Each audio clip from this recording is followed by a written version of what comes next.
time of year always makes me think about endings. Probably it is because the school year ends in May and the television season ends in May that I've come to find the coming of summer to be a symbolic endpoint of the dropping of the ball in Times Square in New Year's Eve. Summer seems to be the time of year when people make big life changes and big life decisions. A friend of mine just got a diamond on her ring finger, and another friend is moving to a state he's never lived in for a woman he's always been in love with, and I am just over here touching myself, playing possum and playing dead, and always just so hesitant to accept anything that might represent a genuine catalyst for change in my carefully cultivated lifestyle. And I think probably that helps to explain what happened with us.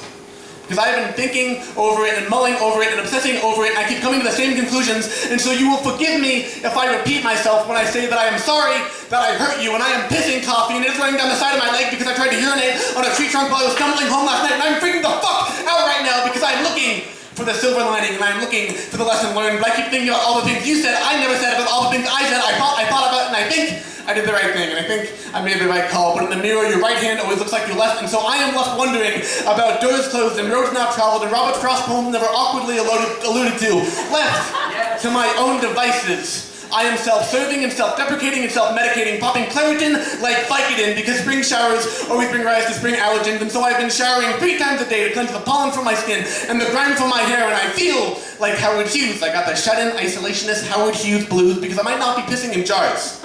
But I've been locking myself in my bedroom and locking all the windows and putting the collar of my shirt over the bottom half of my face to prevent any foreign vessels from getting into my system. And sitting there like that, all alone and all funny-like, start to think that maybe it is a metaphor for the way that I have been going about things, and that wouldn't be different, and that wouldn't be new, because I look at everything like a metaphor, I look at everything like a movie. I told a girl once that I love how cinematic airports look. The way that people come and go, the way the plane steps down, the way the train maneuvers shakily through underground passageways, and she responded in kind by telling me, you think everything's cinematic. And that's right, and that's true, and I keep saying and so maybe it is a metaphor for something when I lock myself up in that bedroom, or maybe it's just allergies because my sneezes are apocalyptic and I never did find a way to make blowing my nose look cool. Either way though, I'm making promises to myself. I will not listen to sad, slow, gaslight anthem songs. I will not romanticize the past, and I will not vilify the future. I will remember what I like about you, and I will remember what I don't like about you, and I will remember what I like about me. I will go out at each opportunity, and I will make time for old friends, because if there's one thing that I've always been blessed by, it is a community of people who I love and who love me, and maybe the one thing we all have in common is the sincere, possibly blind-eyed belief that we're all going to be okay, whatever that means for us. And that one word, those 2 letters, okay, they can mean anything for anybody.